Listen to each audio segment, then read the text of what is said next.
Adilabad Kawal forest లో పెద్ద పులుల సంఖ్య పెంచేందుకు ప్లాన్ చేసింది అటవీ శాఖ. ఇందుకోసం మహారాష్ట్ర నుంచి 2 ఆడ 1 మగ పులిని తెప్పించాలని డిసైడ్ అయింది.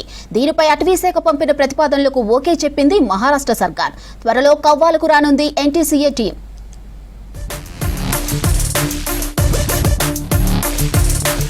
రాష్ట్రంలోని కవ్వాల్ టైగర్ రిజర్వ్ ఫారెస్ట్ లో పులుల సంఖ్య పెంచేందుకు ప్రయత్నాలు చేస్తున్నారు అధికారులు. అయితే రిజర్వ్ ఫారెస్ట్ లో పులులు లేకపోవడంతో మహారాష్ట్రలోని తాడోబా నుంచి వాటిని తీసుకువచ్చేందుకు అటవీ శాఖ కసరత్తు చేస్తోంది. తాడోబా, తిప్పేశ్వర్, కదంబా వంటి రిజర్వ్ ఫారెస్ట్ల నుంచి పులులు కవ్వాల్, ఆసిఫాబాద్ అడవికి అప్పుడప్పుడు వచ్చిపోతున్నా స్థిరంగా ఉండటం లేదు. దీంతో కవ్వాల్లో పులుల సంతతి పెంచడంతో పాటు శాశ్వత ఆవాసంగా మార్చేందుకు తాడోబా నుంచి 2 ఆడపులులు 1 మగపులను తీసుకురావాలని రాష్ట్ర అటవీ శాఖ నిర్ణయించింది. దీనిపై తెలంగాణ అటవీ శాఖ chief wildlife warden Elu Singh Meru Maharashtra chief wildlife warden కు ప్రతిపాదనలు పంపించగా అందుకు మహారాష్ట్ర సర్కార్ ఓకే చెప్పింది. దీంతో పులుల రీలొకేషన్ ప్రక్రియకు అనుమతి ఇవ్వాలని కోరుతూ నేషనల్ టైగర్ కన్సర్వేషన్ అథారిటీకి రాష్ట్రం నుంచి ప్రతిపాదనలు పంపించారు. త్వరలోనే ఎన్టీసీఏ టీం కవ్వాల్లో పర్యటించనున్నట్లు తెలిసింది.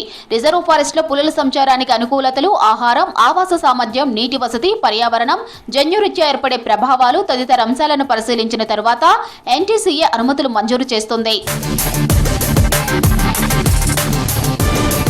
మహారాష్ట్ర నుంచి కాగజ్నగర్, కేరడార వైపు వచ్చిపోతున్న పులులను కూడా కవ్వాల్ రిజర్వర్కు తరలించేలా అటవీ శాఖ ప్రణాళికలు రచిస్తోంది.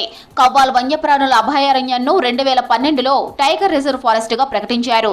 ఇది గోదావరి పరివాహక ప్రాంతంలో మొత్తం 2015.44 చదరపు కిలోమీటర్ల విస్తీర్ణంలో ఉంది.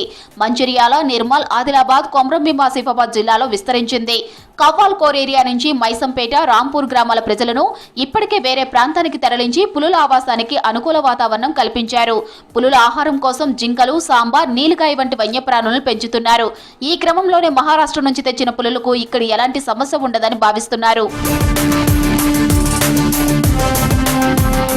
తాడోబా టైగర్ రిజర్వ్ లో 40 నుంచి 50 వరకు, ఇంద్రావతి నేషనల్ పార్కులో 20 నుంచి 35 వరకు పులులు ఉన్నాయి. అక్కడ పెద్ద పులుల సంఖ్య భారీగా పెరగడం, టెరిటరీ కోసం ఆధిపత్య పొరుతో కాగజ్నగర్, కేరడార వైపు కొన్ని పులులు వలస వస్తున్నాయి. ఇలా వస్తున్న పులులు వేటగాళ్ల ఉచ్చుకు బలవుతున్నాయి. ఈ పరిస్థితుల్లో వాటిని కవ్వాల్ రిజర్వ్ ఫారెస్ట్ కు మళ్లిస్తే ఆవాసం కల్పించి కాపాడడంతో పాటు అటవీ సంపదను కూడా పరిరక్షించే అవకాశం ఉంటుంది. రీలొకేషన్ ప్రక్రియ విజయవంతమైతే కవ్వాల్ టైగర్ రిజర్వ్ లో పులుల సంఖ్య గణనీయంగా పెరిగే ఛాన్స్ ఉంటుందని అంటున్నారు అధికారులు. అడవిలో ఎక్కువగా పులులు ఉంటే వాటిని మరో ఫారెస్ట్ కు తరలించడాన్ని టైగర్ రీలొకేషన్ అంటారు. దీంతో పులుల సంతతి పెరిగే అవకాశం ఉంది. గతంలో మధ్యప్రదేశ్ లోని పన్నా టైగర్ రిజర్వ్ లో రీలొకేషన్ విధానం అమలు చేయగా అది సక్సెస్ అయింది. అక్కడ టైగర్ రిజర్వ్ లో 2009 నాటికి ఒక్క పెద్ద పులి కూడా లేదు. దీంతో అదే రాష్ట్రంలోని అడవుల నుంచి పన్నా రిజర్వ్ ఫారెస్ట్ కు 4 పులులను తరలించారు. ప్రస్తుతం పన్నాలో పెద్ద పులుల సంఖ్య 50కి చేరడం విశేషం. ఇప్పుడు పన్నా టైగర్ రిజర్వ్ ప్రయోగాన్నే కవ్వాల్లో అమలు చేస్తున్నారు.